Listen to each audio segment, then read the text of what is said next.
మీ Telangana Srinivas Naik Narsampet contest MLA అభ్యర్థి. ఈరోజు మనం చూస్తున్నాం తెలంగాణ గౌరవ ముఖ్యమంత్రి వర్యులు రేవంత్ రెడ్డి గారు బీసీలకు ప్రాధాన్యత కల్పించాలి అని చెప్పేసి 42% మేము రిజర్వేషన్ కల్పిస్తున్నామని చెప్పేసి చెప్తున్నారు. అందులో భాగమే ఈరోజు మనం చూసాము, జీవో విడుదల చేశారు.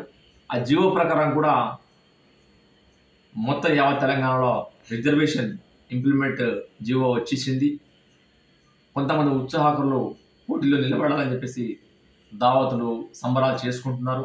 సో ఏది ఏమైనా ఈ జీవో ఆకాశ రామన్న లేఖలాగా మిగిలిపోతుందా లేదా ఇంప్లిమెంట్ అవుతుందా అని మనం ప్రశ్నించుకోవాలి.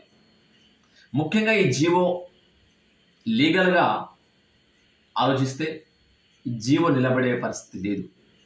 జడ్జిలు కూడా న్యాయంగా ధర్మంగా చట్ట ప్రకారంగా ఆలోచిస్తే అది కొట్టివేయబడుతుంది.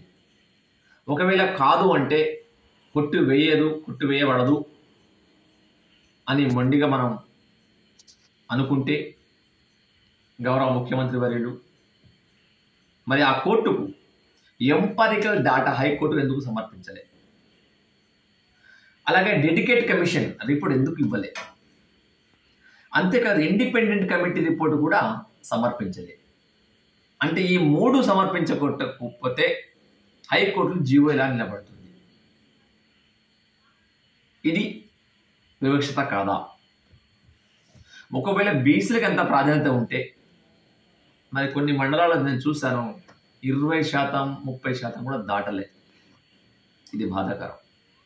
అంతేకాకుండా బీసీలకు ప్రాధాన్యత కల్పించేటప్పుడు మరి 2 పిల్లల నిబంధన ఉంది, అది ఎత్తివేయాలి కదా. అంటే మేము 3, 4 పిల్లలు ఉంటే మాత్రం ఎన్నికల్లో పోటీ చేస్తారు, మీకు ఇబ్బంది అవుతుందా? కాబట్టి 2 పిల్లల నిబంధన ఎత్తివేయలేదు, ఎంపరికల్ డాటా హైకోర్టు సమర్పించలేదు, డెడికేట్ కమిషన్ రిపోర్టు సమర్పించలేదు, ఇండిపెండెంట్ కమిటీ రిపోర్టు సమర్పించలేదు. మరి జీవో ఎలా ఉంటుంది? కోర్టులో కొట్టుడు పోతుంది, వీగిపోతుంది. కాబట్టి ఇది ఎస్సీ, ఎస్టీ, బీసీ మైనార్టీలను మీరు చిచ్చు పెట్టడమా, పరేషాన్ చేయడమా? మీ ఆలోచన, మీ విజ్ఞత వదిలేస్తున్నాం. సో ఏది ఏమైనా ఈడబ్ల్యూఎస్ మేము అడగట్లేదు, ఇలా బీసీ రిజర్వేషన్ కూడా ఎస్సీ, ఎస్టీ, బీసీ మైనార్టీలను అడ్డుకోవట్లేదు. జీవో మీరే తెస్తారు, హైకోర్టులో మీరే చేస్తారు. ఏది చూసినా కూడా ప్రభుత్వమే కర్త కర్మ క్రియ వ్యవహరిస్తూ ఈ నిమ్న కులను పరేషాన్ చేస్తూ వ్యవహరిస్తున్నారు. మీరు ఏమైనా చిత్తశుద్ధి ఉంటే ఇప్పుడైనా నీతిగా, న్యాయంగా, ధర్మంగా ఆలోచించి సబండ వర్గాలను ఆకట్టుకొని అందరు ఆశీర్వాదం తీసుకునే ప్రయత్నం చేయాలి తప్ప విచ్ఛిన్నం చేయకండి. జై తెలంగాణ, మీ తెలంగాణ శ్రీనివాస్ నాయక్. Thank you.